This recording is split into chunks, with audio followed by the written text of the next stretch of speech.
அஸ்ஸலாமு அலைக்கும் வரஹ்மத்துல்லாஹி வபரகாத்துஹு. அன்பிற்குரிய சகோதர சகோதரிகளே, இஸ்லாம் கூறும் மனித உரிமைகள் என்ற இந்த தொடர் உரையின் 28வது நாளை நாம் அடைந்திருக்கிறோம்.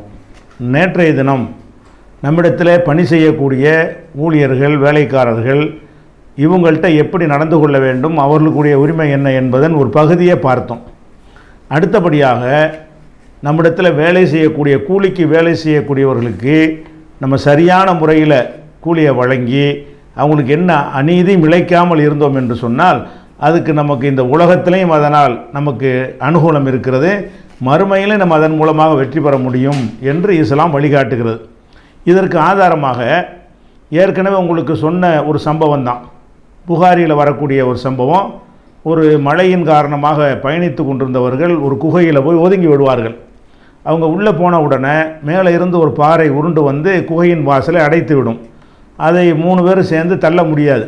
அப்போ வெளியே வர வழி இல்லை, நம்ம கதை முடிந்து விட்டதுன்னு நினைக்கும் பொழுது 3 பேரும் கூடி நம்ம வாழ்க்கையில் செஞ்ச நல்ல காரியத்தை கணக்கு பண்ணி அதில் எது முதலிடத்தில் இருக்கிறதோ அதை சொல்லி அல்லாஹ்விடத்தில் உதவி தேடுவோம் என்று சொல்லி ஒவ்வொருவரும் தான் தான் செய்த நல்ல விஷயத்தை நினைவு கூர்ந்து அதில் ஒன்றை தேர்ந்தெடுத்து துவா செய்கிறாங்க.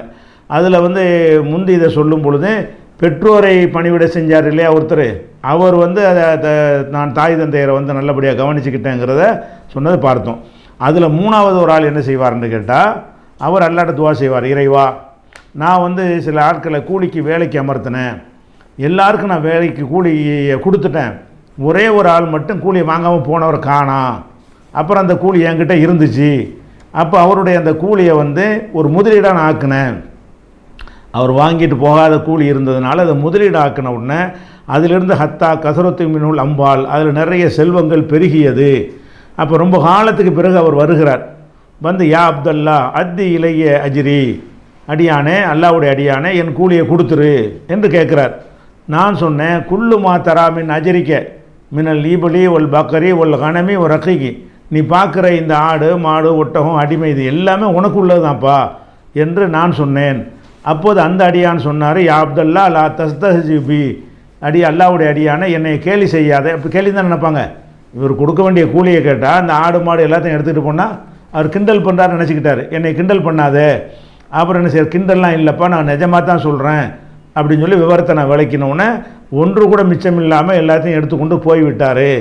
இதை நான் செஞ்சது உனக்காக தான் செஞ்சேன், அவருக்கு நான் கூலியை மட்டும் கொடுத்து அனுப்பியிருந்தாலே நான் உலகத்தில் நான் குற்றவாளி ஆக மாட்டேன்.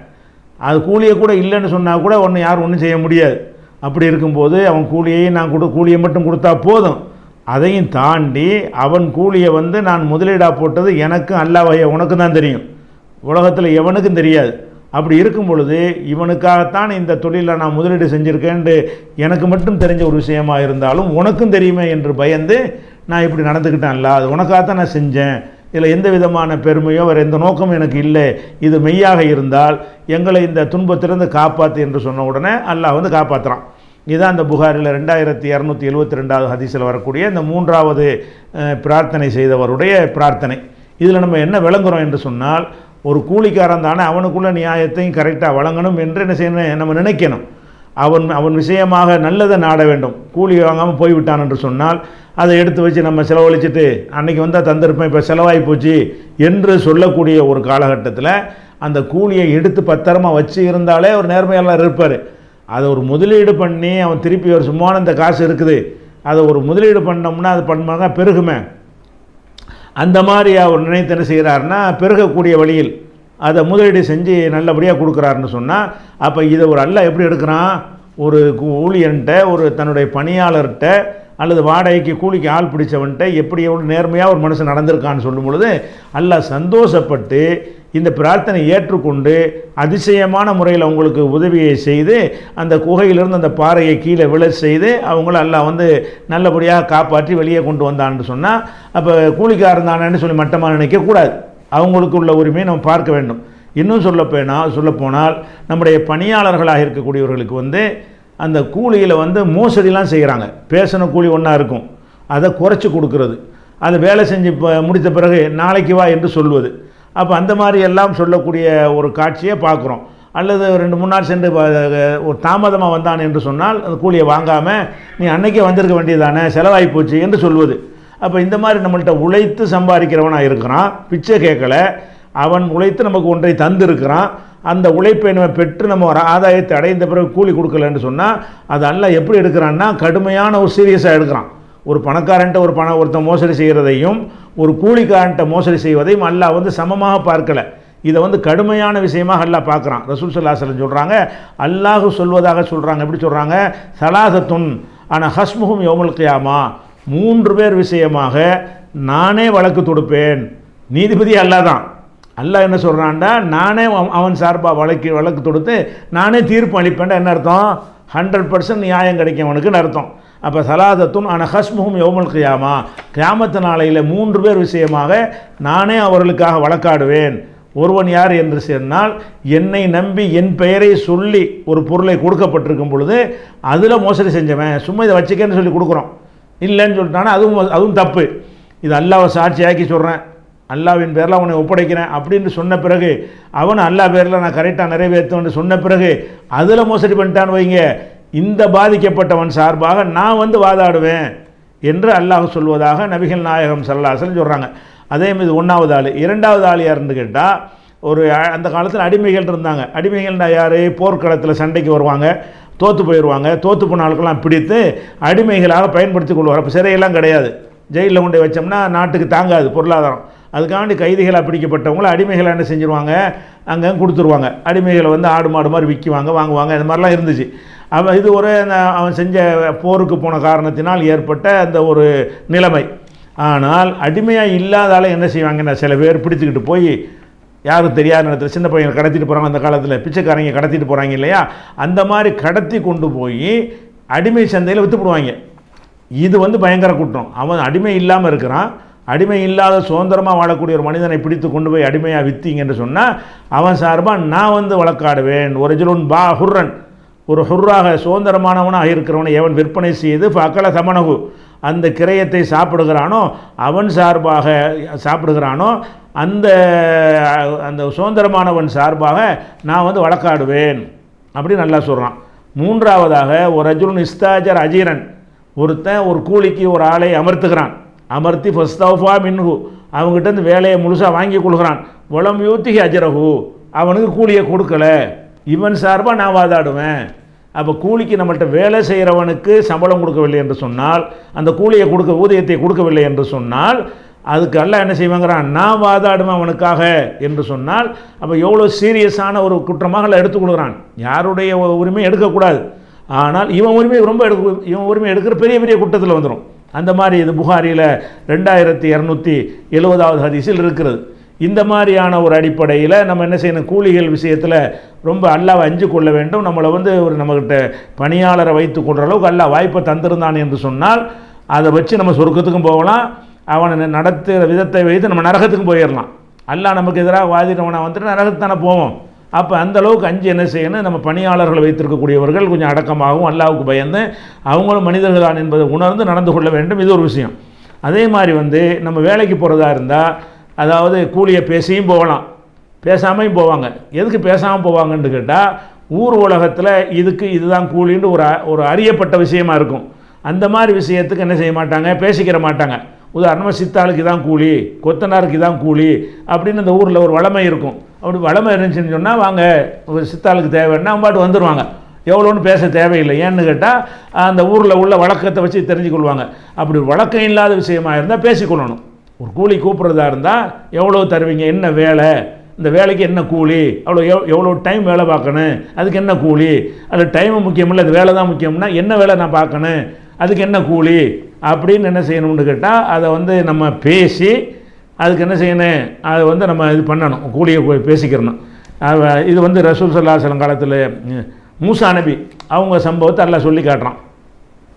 28வது அத்தியாயத்தில் 26, 27, 28 வசனங்களில் இந்த சம்பவம் சொல்லப்படுது. என்ன சம்பவம், மூசா நபி அவர்கள் எகிப்தில் இருக்கக்கூடிய நேரத்தில் அவங்க வந்து 2 பேர் சண்டை போட்டிருக்கிற ஒரு காட்சியை பார்க்குறாங்க. ஒருத்தன் மூசா நபி இனத்தை சேர்ந்தவன், இன்னொருத்தன் வேற்றினத்தை சேர்ந்தவன். மூசா நபி என்ன செய்கிறாருன்னா, கோவப்பட்டு தன் இனத்துக்காரனை வந்து அடிக்கிறான்னு சொல்லி அவனை போய் இவர் அடிக்கிறார்.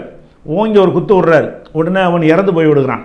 குள்ளணும்ன்ற ஒரு செய்யலை, சும்மா அடித்தார். போய் அடித்ததே தப்பு தான், என்ன எதுன்னு விசாரிக்காமல் நம்ம ஆளுன்னு அடித்தார் பாருங்களா. தப்பான காரியம் தான் மூசா நபி செஞ்சது. அடித்தவொன்னே நினைஞ்சாருன்னா ஊரில் தேடுறாங்க என்னன்னு ஊரை விட்டு ஓடுறாரு. ஓடி எங்கே செய்கிறாருன்னா மதியன்கிற ஊருக்கு போயிடுறாரு. அப்போ போய் என்ன செய்ய, அதுக்கு பிறகு எல்லாம் நபி ஆக்கினா அவர் பாவத்தை மன்னிச்சான். ரெண்டாவது விஷயம், அங்கே போகணும் என்ன செய்கிறாருன்னு கேட்டால், அந்த ஊருக்கு உள்ளே நுழைஞ்ச உடனே அங்கே ஒரு நீர் எடுக்கக்கூடிய ஒரு கிணறு இருக்கிறது. அதை சுற்றி ஆளுக்கெல்லாம் தண்ணீர் இறைத்து கொண்டு போய் கொண்டிருக்கிறார்கள். 2 பெண்கள் மாத்திரம் தூரமாக ஒதுங்கி நிற்கிறார்கள். ஏமா அப்படி நிற்கிறீங்க என்று கேட்கும் பொழுது, இல்லை இவங்கெல்லாம் தண்ணி எடுத்து போனப்பறம் தான் எங்களை விடுவாங்க, எங்களை இல்லாட்டி தண்ணி எடுக்க முடியாதுன்னு இவர் போய் நுழைஞ்சு என்ன செய்கிறாரு, அவங்க பாத்திரத்தை தண்ணியை நிறச்சி கொடுக்குறாரு.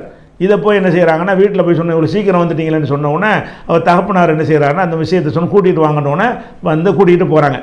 கூட்டிகிட்டு போனவொன்னு என்ன செய்கிறாருன்னு கேட்டால், அப்போ நீ என்னப்பா விஷயன்றவொன்னே, இந்த மாதிரி நான் பஞ்சாயத்து ஒரு ஆள் அடிச்சுவிட்டேன், ஆள் செத்து போயிட்டான், அதான் ஒரு பயந்து வந்துட்டேன், எனக்கு ஒரு அடைக்கலம் வேணும், நீ அநியாயக்கார கூட்டத்தை தப்பிச்சுக்கிட்ட, இந்த ஊருக்கு யாரும் வரமாட்டாங்க, ஃபிரௌனுக்கு இங்கெல்லாம் ரோல் கிடையாது அப்படின்னு சொல்லி தங்க வைத்து கொண்டு, நீ என்ன செய்கிறேன்டா என்கிட்ட வேலை பாரு, சும்மா அடைக்கலமாக வந்திருக்க வேணாம், என்கிட்ட வேலை பார்த்தீங்கன்னு சொன்னால் உனக்கு நான் ஒரு கூலி தர்றேன். என்ன கூலி தர்றேங்கிறாரு, அது எல்லாம் சொல்லி காட்டுறான்.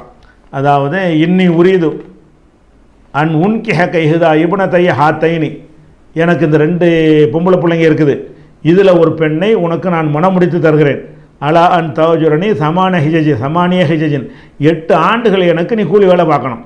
நான் சொல்லக்கூடிய வேலைகளை பார்த்துக்கிட்டு இருந்தேன்னு சொன்னால் உனக்கு என்ன செய்வேன், என் மகளை திருமணம் செய்து தருவேன். ஒரு பெண்ணை திருமணம் செய்வதாக இருந்தால் மகர் கொடுக்கணும் இஸ்லாத்தில். அதுவே அன்றைக்கு பெரும்பெரும் இன்றைக்கு வரைக்கும் இப்படி தான் இருக்குது. வேறு நாடுகள்லாம், அரபு நாடுகள்லாம், நம்ம நாட்டில் தான் மகர்னு 1000 ரூபா 100 ரூபான்னு ஏமாத்துறாங்க. அப்போ அந்த காலத்தில் என்ன இருக்குது, ஒரு பெண்ணை கல்யாணம் பண்ணுறதுக்காக 8 வருஷம் உழைக்க சொல்கிறார். 8 வருஷம் உழைச்சா அது என்ன சம்பளம் வரும்னு எடுத்து வச்சு அந்த தொகையை மகராக ஆக்கி கல்யாணம் பண்ணி தரேன்னு அர்த்தம். அது சொல்லிட்டு சொல்கிறாரு, ஃபைன் அத்மம் தாஷரன், நீ 10 வருஷமாக நீ பூர்த்தி ஆக்கினாயானால் ஃபமின் இந்திக்கு அதுவும் விருப்பம், 8 கம்பல்சரி நீ செய்யணும். உனக்கு விருப்பம் இருந்தால் இன்னும் 2 வருஷம் சேர்த்து கூட கூலி வேலை பாரு.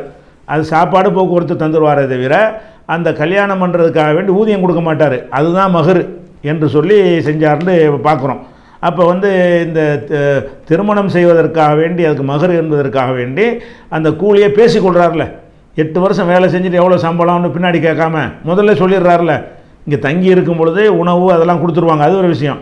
உனக்கு சேமிப்புக்குன்னு ஏதாவது தருவாங்க, தரமாட்டோம். நீ 8 வருஷம் உழைச்சின்னு சொன்னால் அந்த உழைப்பு அந்த கல்யாணம் பண்ணுவதற்குரிய ஒரு மகர் என்கிற மாதிரி பேசிக்கிட்டாருன்னு சொன்னால் அப்படி பேசிக்கொள்வது சிறந்தது. சும்மா போய் நின்றோம்னு சொன்னால் நாளைக்கு பஞ்சாயத்து வரும். நம்ம பெரிய கூலியை நினச்சிருப்போம், அவன் சின்னதை நினச்சிருப்பான், 2க்கும் மத்திய பெரிய இடைவெளி இருக்கும், அதனால் பஞ்சாயத்து வந்துடும். அதை நம்ம பார்த்து கொள்ள வேண்டும். அதுபோக இந்த கூலி வழங்கும் பொழுது நமக்கு எல்லாம் நிறைய தந்திருக்க போய் தானே ஒரு ஆளை கூலிக்கு ஆளை சேர்க்குறோம்.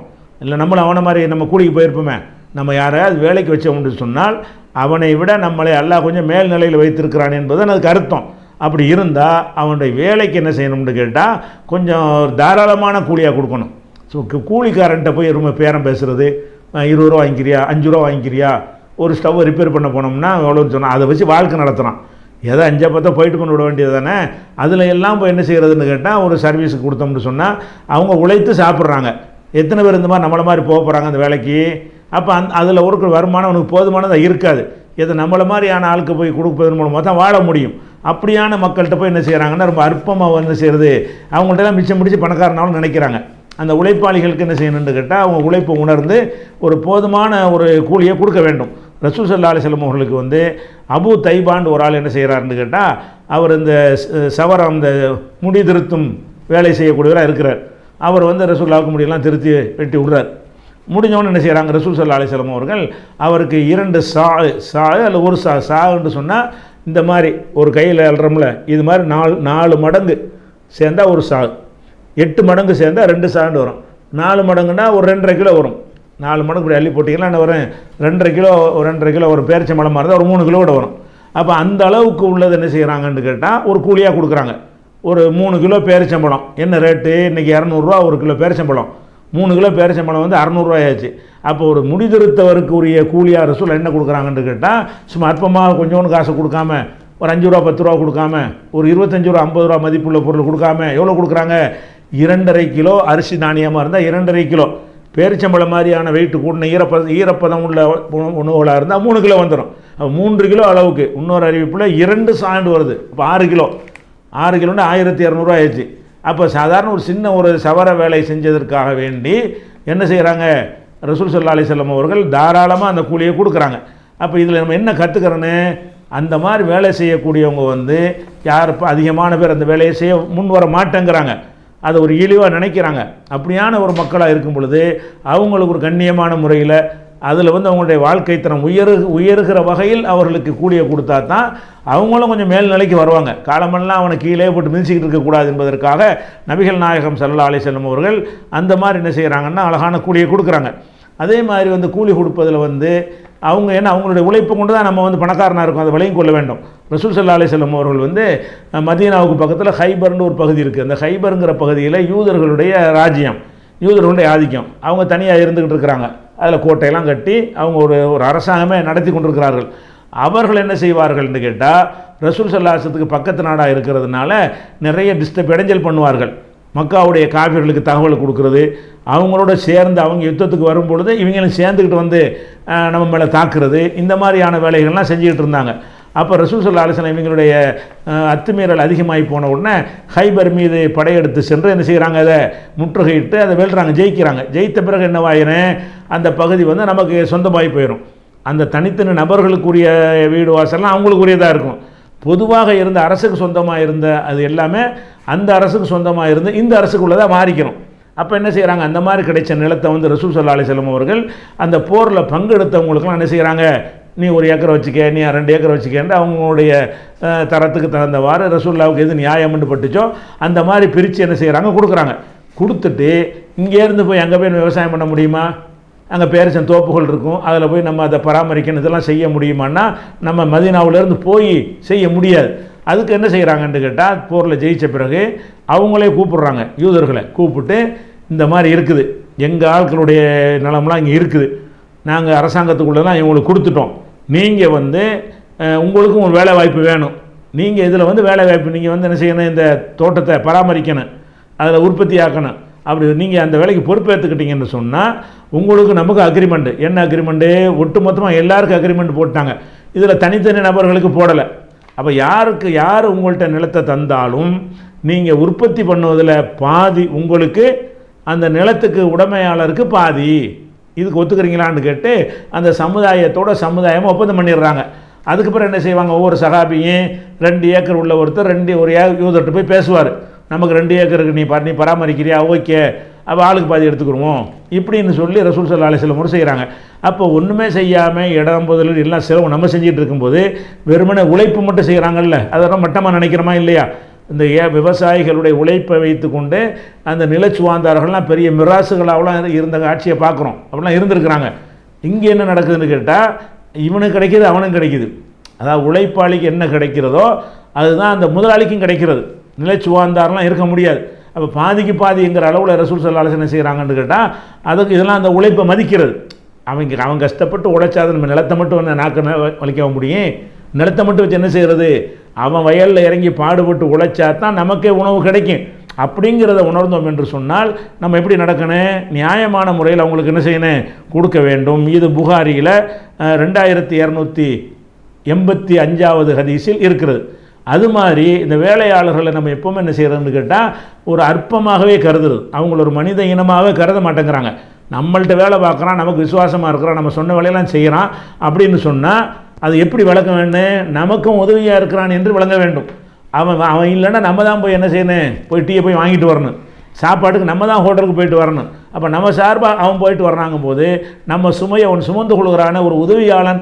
அப்படி தான் என்ன செய்யணும், வேலைக்காரர்கள், பணியாளர்கள், ஊழியர்களை கவனிக்கணும். அப்படி கவனிக்கிறாங்களான்னா கவனிக்க மாட்டேங்கிறாங்க. ஒரு 5 பேர் இருப்பாங்க, சாப்பாடு வாங்கிட்டு வர சொல்லுவாங்க, அந்த ஊழியன் போய் சாப்பாடு வாங்கிட்டு வருவான். வாங்கிட்டு வந்தால் அவன் பார்த்து நின்றுட்டே இருப்பான், எல்லாம் பரிமாறுவான். இவங்க 5 பேர் சாப்பிடுவாங்க. அப்படி ஒரு மனுஷன் இருக்கானு பார்க்க மாட்டாங்க. அவன் தான் வாங்கிட்டு வந்தான், நம்மளாம் சாப்பிடும் பொழுது அவன் மனசு என்ன பாடுபடும், இன்னும் இப்படி போட்டு திங்கிறாங்க, நம்ம கொஞ்சம் தந்தா என்னன்னு மனசில் நினைக்க மாட்டான். அப்போ இந்த உணர்வுகள்லாம் வந்து என்ன செய்யணும், பணியாளர்களை எனக்கு சாப்பிட்றத கொண்டு வந்தால் தந்தான்னு சொன்னால் என்ன செய்யணும், அவனுக்கு நீங்கள் பங்கு கொடுக்கணும். முடியும்னா அவனோடு சேர்ந்து உட்கார வச்சிடணும் பக்கத்துலேயே, அல்லது உட்கார வைக்க முடியாத ஒரு சூழ்நிலையாக இருக்குதா, பரவாயில்லை, அவனுக்கு ஒரு பங்கு கொடுத்து சாப்பிடுங்க.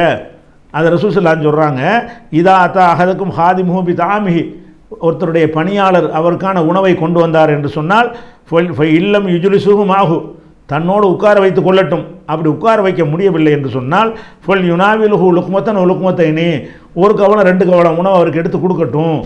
ஒரு கவனம் கூட உணவு எடுத்து 2 கவனம் எடுத்துக்கணும், அவனுக்கு போதுமானதாக இருக்கும். அப்போ நம்ம சாப்பிடும்போது என்ன செய்ய, 5 பேர் சாப்பிட வேண்டியா, ஒரு தட்டை எடுத்து அவனுக்கு தனியாக எடுத்து வச்சு இந்த நீ சாப்பிட்டுக்க, அதுக்காண்டி பிரிச்சுலாம் கொடுக்கூடாது. என்ன சாமான் வந்திருக்கு அதையே கொடுத்துடணும். வெறுமனே கறிகள்லாம் ஒதுக்கிட்டு வெறுஞ்சோரை கொடுத்துடக்கூடாது. நம்ம என்ன மாதிரி உணவு எடுத்துருக்கிறோமோ அதிலிருந்து என்ன செய்யணும், அதை கொடுக்கணும். முடிஞ்சால் இந்த 5 நீன்னு சேர்ந்து உட்கார 6 பேரை சாப்பிடுவோம். இது ரொம்ப சிறப்பு. அப்போ ஊழியர்கள்ட்ட ரசூல் ஸல்லல்லாஹு அலைஹி வஸல்லம் எப்படி நடக்க கற்றுத்தர்றாங்கன்னு கேட்டால், நமக்காக டீ வாங்கிட்டு வர்றானா, டீ வாங்கி நமக்கு ஊற்றும் போது உனக்கும் சேர்த்து ஒரு டம்ளர் ஊற்றுன்னு சொல்ல வேண்டியதானா, என்ன குறைஞ்சிட போகுது, ஆளுக்கு ஒரு ஸ்பூன் குறைய போகுது. அப்போ அந்த மனுஷனுடைய மனசு நிறைவாக இருக்குமா இல்லையா, அவனை மனுஷனாக பார்க்கணுமா இல்லையா. அப்போ அவனை ஒரு இழி பிறவி மாதிரி நினைக்கிறாங்க. ஒரு நம்மள்கிட்ட காசு பணம் இருக்குது, அவன்கிட்ட காசு பணம் இல்லைங்கிற ஒரு காரணத்துக்காக வேண்டி அந்த பொருள் வசதி கம்மியானவர்கள் எல்லாம் அற்பமான பிறவிகளை போல் என்ன செய்கிறாங்க, கருதுகிறார்கள். அதை மாறணும். வேலை செய்கிறவங்களுக்கு நம்ம என்ன செய்யணும், நம்ம சாப்பிட்ற சாப்பாட்டை அவங்களும் கொடுக்க வேண்டும், அதை விளங்கிக்கிறணும். இன்னும் சொல்ல போனால் அல்லாஹ் நமக்கெல்லாம் ரிசுக்கு தர்றதை எதை கொண்டு தர்றான்னு சொன்னால், இந்த மாதிரி பலவீனர்களை கொண்டு தான் நமக்கு உணவளிக்கிறான் அல்லாஹ். ரசூல் ஸல்லல்லாஹு அலைஹி வஸல்லம் சொல்கிறாங்க, சஅதுன்னு ஒரு ஆள் இருந்தார். அவர் என்ன செய்கிறாருன்னா, அன்னலஹு ஃபதலன் அலாமன் தூணஹு, தனக்கு கீழே உள்ளவங்களை விட நான் பெரிய ஆளுன்னு நினச்சார். அவர்கிட்ட கொஞ்சம் காசு பணம் இருக்கிறது, அவர் கீழே இருக்கிற ஆட்கள் எல்லாம் என்ன செய்வார், அவர் அற்ப புழுமாக நினைக்கிறது, நீ வேலைக்காரன் தானே அப்படி நினைக்கிறது. அப்படி நினைத்ததுக்கு இருந்து ரசூல்லா பார்த்துட்டாங்க, அதை கண்டுபிடிச்சிட்டாங்க. அப்போ சொல்கிறாங்க, அப்புறம் ஹல் துன்சருன துருசக்கூன இல்லா பிலோஃபாய்க்கும், உங்களுக்கு அல்லாஹ் ரிசுக்கு தர்றான உணவளிக்கிறான அதெல்லாம் இவங்களை கொண்டு தான். யாரை நீ அற்பம் பலவீனம்னு நினைக்கிறிய அவங்கள கொண்டு தான் உனக்கு அல்லாஹ் தர்றான். இவங்களுக்கெல்லாம் இவன் வேலை வாய்ப்பு போட்டு கொடுக்குறான், அதை கொண்டு அந்த குடும்பம் வாழுது, அதுக்காக இவனுக்கு நிறைய கொடுப்போம் அப்படின்னு அல்லாஹ் ரிசுக்கு தர்றான். உனக்கு ரிசுக்கு தர்றது அவனால தான்டா, அதை விளங்காம அவனை மட்டம்னு நினைக்கிற. அப்படியா 4 வேலைக்காரன் இருக்கும்போது இந்த வேலைக்காரன் 4 வீட்டில் விளக்கேற்ற முடியுதில்ல, 4 வீட்டில் அடுப்பறிக்க முடியுதில்ல, அதுக்கு இவன் காரணமாக இருக்கான்ல. அப்படி கொண்டு தான் ரிஸ்க் அளிக்கப்படுகிறீர்கள் என்று ரசூல் ஸல்லல்லாஹு அலைஹி வஸல்லம் சொல்கிறாங்க. இது புகாரியில் 2896வது ஹதீஸில் இருக்கிறது. அப்போ அந்த மாதிரி என்ன செய்யணும்னு கேட்டால், வேலை ஆட்கள் விஷயத்தில் இவங்களை கொண்டு அல்லாஹ் நமக்கு ரிஸ்க் தர்றான், இப்படி நம்ம நல்லபடியாக நடத்துகிறோம் என்று சொன்னால் நம்ம சாப்பிட்ற சாப்பாடை இந்த மாதிரி 4 பேருக்கு நம்ம கொடுக்க வேண்டிய நிலை இருக்குமேங்கிறதுக்கு தான் அல்லாஹ் நமக்கு சேர்த்து தர்றான் அப்படின்னு ஒவ்வொருத்தரும் வழங்க வேண்டும். இது ஒரு விஷயம். அதே மாதிரி வேலையாளர்கள் விஷயத்தில் அவங்க நம்ம நினைக்கிற மாதிரி ஒரு பணியாளர்கள் செய்ய மாட்டாங்க. நம்மளுக்கு நிரந்தர பணியாளர் மாத சம்பளம் வார சம்பளம் அப்படி இருக்காங்கன்னு வைங்க. அந்த மாதிரி ஆட்கள் இருக்கும்போது நம்ம ஒன்று செய்வோம், அவங்க ஒன்று செய்ய தான் செய்வாங்க. ஏன்னு கேட்டால் நம்ம செய்கிற சொல்ல புள்ள கூட அப்படி தப்பாக செய்வான். நம்ம கணவன் சொல்கிறத மனைவி கூட மாற்றி செய்வாங்க, மனைவி சொல்கிறத கணவன் கூட மாற்றி செய்வாங்க. இதெல்லாம் சகஜமாக உள்ளது. நம்ம நினைக்கிற மாதிரி அக்யூரேட்டாக கரெக்டாக எல்லோரும் செய்வாங்கன்னு செய்ய மாட்டாங்க. அப்படி ஒரு வேலைக்காரன் செஞ்சுட்டான்னு சொன்னால் அவன் என்ன செய்கிறது, ஏன்டா அப்படி செஞ்ச, அப்படி செஞ்சுருக்கலாம்ல, இப்படி செஞ்சுருக்கலாம்ல, இந்த மாதிரி என்ன செய்கிறது, அந்த அவனுடைய வேலையில் குறை காணுவது. சும்மா அறிவுரையாக சொல்லலாம், இனிமேல் இந்த மாதிரி செய்ய நல்லபடியாக செய்யுங்க, அது மாதிரி ஒரு அறிவுரையாக சொல்லலாமே தவிர அப்படி செய்யக்கூடாது. ஏன்னு கேட்டால் ரசூல் ஸல்லல்லாஹு அலைஹி வஸல்லம் அவர்களை அழகான முன்மாதிரி என்று மீளதெல்லாம் பயான் பண்ணிக்கிறோம், கேட்குறோம். அல்லாஹ்வின் தூதரிடத்தில் அழகான முன்மாதிரி இருக்குண்டு. அந்த அழகான முன்மாதிரி என்ன செஞ்சாங்க, அனஸ் ரலியல்லாஹு அன்ஹு சொல்கிறாங்க, ரசூல் ஸல்லல்லாஹு அலைஹி வஸல்லம் அவர்களுக்கு 10 வருஷம் நான் ஊழியம் பண்ணியிருக்கிறேன். அப்போ சம்பளம் இல்லாமல் கொண்டு விட்டாங்க. அந்த உம்மு சுலைம் என் பிள்ளைய நீங்கள் ஊழியராக வச்சுக்கிறங்கன்ட்டாங்க, சம்பளம் கிடையாது. 10 வருஷம் ரசூல் ஸல்லல்லாஹு அலைஹி வஸல்லம் அவர்களுக்கு நான் பணிவிடை செய்திருக்கிறேன். பொமா காலலி உஃபின், சி என்று என்னை பார்த்து சொன்னதில்லை. ஒலா லிம சனத்த, ஏன் செஞ்ச இப்படின்னு கேட்டதில்லை. ஒலா அல்லா சனத்த, நீ அப்படி செஞ்சிருக்க கூடாதா என்று கேட்டதில்லை என்று அனஸ் அவர்கள் சொல்கிறாங்க. ஒரு நாள் 2 நாளே கேட்காம இருக்கலாம். 10 வருஷம் சுமார் 3500 நாள், 3500 நாட்களுக்கு மேலே பணி செஞ்சுருக்கிறாரு. ஒரு நாளில் கூட சீண்டு சொல்லலை, ஏன்டா செஞ்சேன்னு கேட்கல, அப்படி செஞ்சால் என்னடான்னு கேட்கல, இப்படி செஞ்சால் என்னன்னு கேட்கல, இப்படின்னு சொல்லி அனஸ் ரலியல்லாஹு சொல்லுகிறார்கள். இது புகாரில் 6038வது ஹதீஸில் இருக்கிறது. அப்போ இதெல்லாம் என்ன விளங்கணும், பணியாளர்கள்ங்கிறவங்களும் நம்ம மனிதர்கள் தான், ஆதமுடைய மக்கள் தான், நம்ம சகோதரர்கள் தான். அப்படி நினைத்து கொண்டு அவங்கள்ட்ட ஏதோ ஒரு வறுமையெல்லாம் கொடுத்துட்டான், நம்மளுக்கு வேலை செஞ்சு சாப்பிடணுங்கிற மாதிரி நிலையெல்லாம் அமைச்சிட்டான். அதில் கொஞ்சம் அவங்கள மேல் நிலையில் வச்சுருக்கான்னு சொன்னால் அதுக்கு அல்லாஹ்வுக்கு நன்றி செலுத்தி கொண்டு அந்த மக்களை என்ன செய்யக்கூடாது, கேவலமாக இழிவாக பார்க்கக்கூடாது. இன்னும் சொல்லப்போனால் நம்ம எல்லாருடைய மனசுலையும் இருக்கிற ஒரு